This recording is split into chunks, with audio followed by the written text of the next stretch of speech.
চট্টগ্রাম জেলার police super Masud Alam পরিদর্শন করেছেন বাঁশখালী থানা। ৫ জুলাই শনিবার থানা পরিদর্শনকালে তিনি সার্বিক কার্যক্রম, আইনশৃঙ্খলা পরিস্থিতি, জনসেবা এবং প্রশাসনিক ব্যবস্থাপনা নিবিড়ভাবে পর্যবেক্ষণ করেন। পরে থানার বিভিন্ন শাখা ঘুরে দেখে দায়িত্বরত পুলিশ সদস্যদের সঙ্গে মতবিনিময় করেন। এ সময় পুলিশ সুপার জনগণের দোরগোড়ায় দ্রুত, আন্তরিক ও মানসম্মত পুলিশি সেবা নিশ্চিত করার ওপর গুরুত্বারোপ করেন। একই সঙ্গে অপরাধ নিয়ন্ত্রণ, মাদক ও সন্ত্রাসবিরোধী অভিযান আরও জোরদার করার নির্দেশনা দেন। তিনি বলেন, জনগণের আস্থা অর্জনে পেশাদারিত্ব, সততা ও মানবিক আচরণের কোনো বিকল্প নেই। প্রতিটি পুলিশ সদস্যকে নিষ্ঠা ও দায়িত্বশীলতার সঙ্গে কাজ করে জনগণের জানমালের নিরাপত্তা নিশ্চিত করতে হবে। পরিদর্শন শেষে পুলিশ সুপার থানার কর্মকর্তা ও সদস্যদের প্রয়োজনীয় দিকনির্দেশনা প্রদান করেন এবং তাদের কর্মদক্ষতা, আন্তরিকতা ও পেশাদারিত্বের প্রশংসা করেন। এ সময় উপস্থিত ছিলেন অতিরিক্ত পুলিশ সুপার মোহাম্মদ সিরাজুল ইসলাম, আনোয়ারা সার্কেলের সহকারী পুলিশ সুপার মাহমুদুল হাসান, বাঁশখালী থানার ভারপ্রাপ্ত কর্মকর্তা রবিউল হক সহ অন্যান্য পুলিশ কর্মকর্তারা।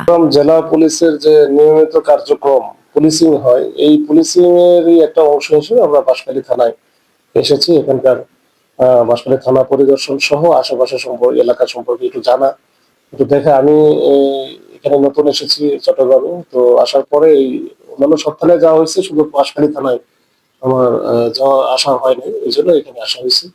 আমি এখানকার আমাদের যে পুলিশিং যে কার্যক্রমগুলো আছে, বিশেষ করে ইন্সপেকশন রিলেটেড, এগুলো আমরা একটু দেখবো। এর বাইরে যে আমাদের অপারেশনাল কার্যক্রমগুলো হয় এবং পেট্রোলিং, চেকপোস্ট বা অন্যান্য কিছু যে বিষয়গুলো আছে, এগুলো নিয়ে একটু কথা বলবো। আর এইটা হচ্ছে যেটা একেবারে কক্সবাজারের কাছাকাছি, এখানেও একটা এন্ট্রি পয়েন্ট বলা যায়, যে চট্টগ্রামের এন্ট্রি পয়েন্ট হচ্ছে একটা বাঁশখালী।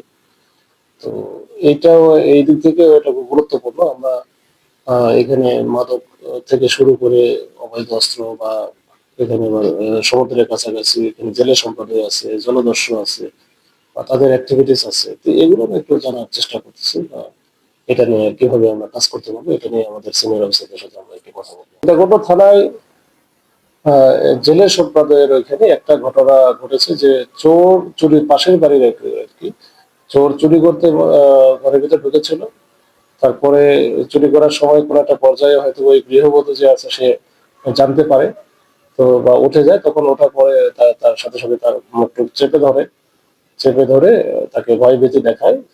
তো এইটা নিয়ে আসলে ধর্ষণ বা ওইরকম কোনো ঘটনা ঘটে নাই, তবে ওইখানে যা প্রাথমিকভাবে ভিক্টিমের সাথে কথা বলে আমরা যেটা বুঝেছি যে হয়তো বা এটা শ্লীলতা হানির চেষ্টা করেছে। তো এরপরে যখন আশেপাশের লোকজন উঠবে বা চিল্লাচিল্লি করতেছিল, তখন কিন্তু সে তার সাথে সাথে পলায় যায়।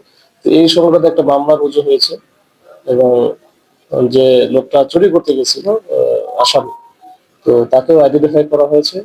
তো তাকে হয়তো আমরা চেষ্টা করতেছি, আমরা পেলে আমরা তাকে ধরে নেব।